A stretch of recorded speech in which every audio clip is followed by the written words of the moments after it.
Why did the United States attack Libya, Iraq, Afghanistan, and Yemen? Why are U.S. operatives helping to destabilize Syria? And why is the United States government so intent on taking down Iran, in spite of the fact that Iran has not attacked any country since 1798? And what's next? What are we headed for? When you look at the current trajectory that we're on, it doesn't make any sense at all if you evaluate it based on what we're taught in school. And it doesn't make any sense if you base your worldview on the propaganda that the mainstream media tries to pass off as news. But it makes perfect sense once you know the real motives of the powers that be. In order to understand those motives, we first have to take a look at history.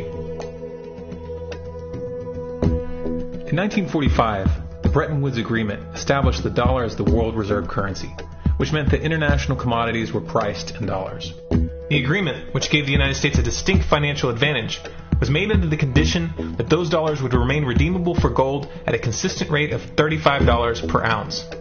The United States promised not to print very much money, but this was on the honor system, because the Federal Reserve refused to allow any audits or supervision of its printing presses.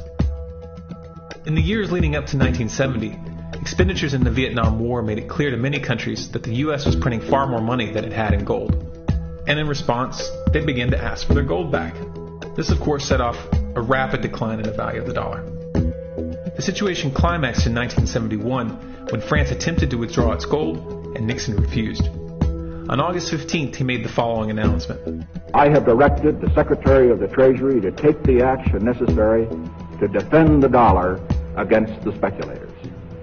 I have directed Secretary Connally to suspend temporarily the convertibility of the dollar into gold or other reserve assets, except in amounts and conditions determined to be in the interest of monetary stability and in the best interest of the United States. This was obviously not a temporary suspension, as he claimed, but rather a permanent default. And for the rest of the world who had entrusted the United States with their gold, it was outright theft. In 1973, President Nixon asked King Faisal of Saudi Arabia to accept only U.S. dollars as payment for oil and to invest any excess profits in U.S. Treasury bonds, notes, and bills. In return, Nixon offered military protection for Saudi oil fields. The same offer was extended to each of the world's key oil-producing countries, and by 1975, every member of OPEC had agreed to only sell their oil in U.S. dollars. The act of moving the dollar off of gold and tying it to foreign oil instantly forced every oil-importing country in the world to start maintaining a constant supply of Federal Reserve paper. And in order to get that paper, they would have to send real physical goods to America. This was the birth of the petrodollar. Paper went out, everything America needed came in, and the United States got very, very rich as a result. It was the largest financial con in recorded history.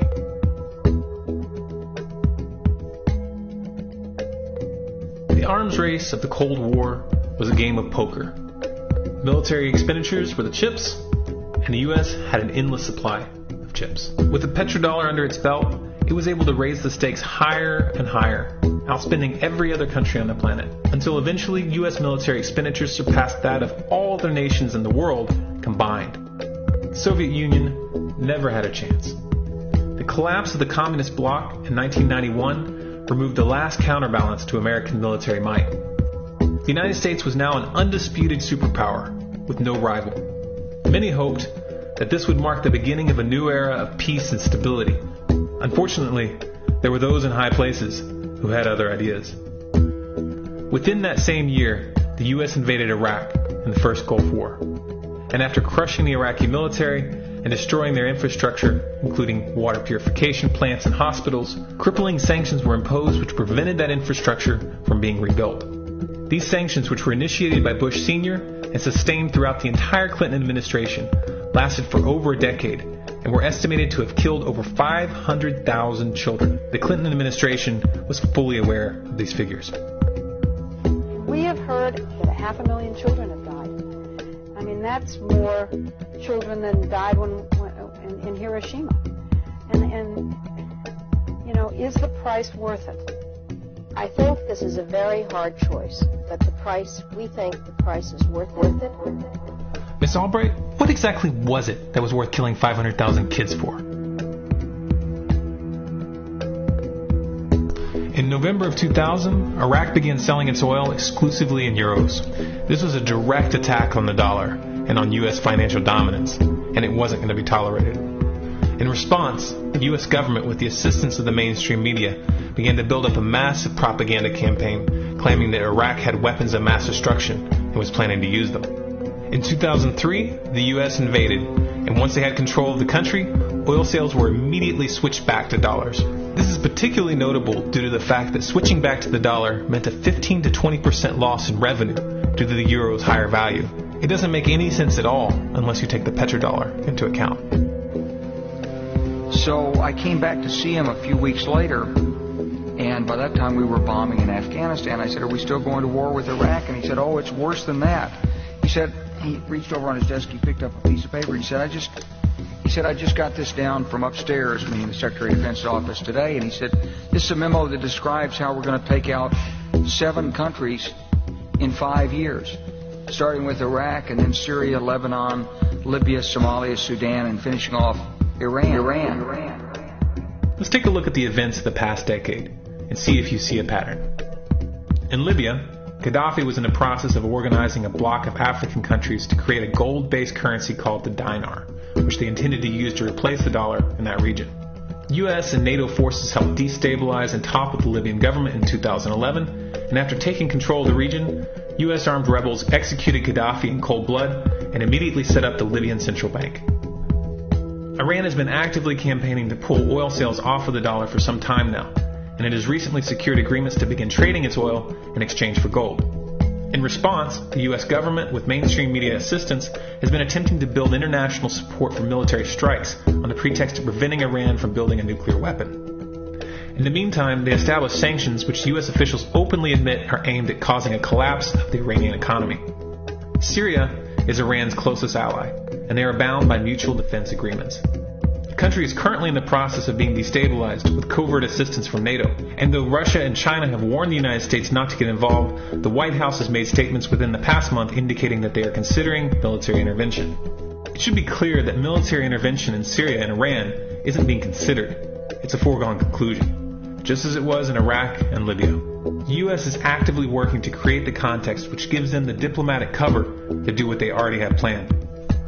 The motive for these invasions and covert actions becomes clear when we look at them in their full context and connect the dots. Those who control the United States understand that even if a few countries begin to sell their oil in another currency, it will set off a chain reaction and the dollar will collapse. They understand that there is absolutely nothing else holding up the value of the dollar at this point, and so does the rest of the world. But rather than accepting the fact that the dollar is nearing the end of its lifespan, the powers that be have made a calculated gambit. They have decided to use the brute force of the U.S. military to crush each and every resistant state in the Middle East and Africa. That in itself would be bad enough, but what you need to understand is that this is not going to end with Iran. China and Russia have stated publicly and on no uncertain terms that they will not tolerate an attack on Iran or Syria. Iran is one of their key allies, one of the last independent oil producers in the region, and they understand that if Iran falls, then they will have no way to escape the dollar without going to war. And yet the United States is pushing forward in spite of the warnings. What we are witnessing here is a trajectory that leads straight to the unthinkable. It's a trajectory that was mapped out years ago in full awareness of the human consequences. But who was it that put us on this course?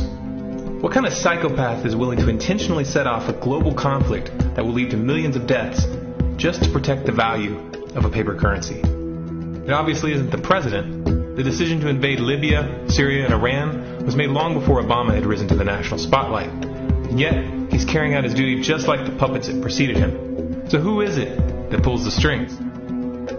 Often the best answer to questions like this are found by asking another question. Qui bono? Who benefits? Obviously, those who have the power to print the dollar out of thin air have the most to lose if the dollar were to fall. And since 1913, that power has been held by the Federal Reserve. The Federal Reserve is a private entity owned by a conglomerate of the most powerful banks in the world. And the men who control those banks are the ones who pull the strings. To them, this is just a game. Your life and the lives of those you love are just pawns on their chessboard. And like a spoiled 4-year-old who tips the board onto the floor when they start to lose, the powers that be are willing to start World War III to keep control of the global financial system. Remember that when these wars extend and accelerate,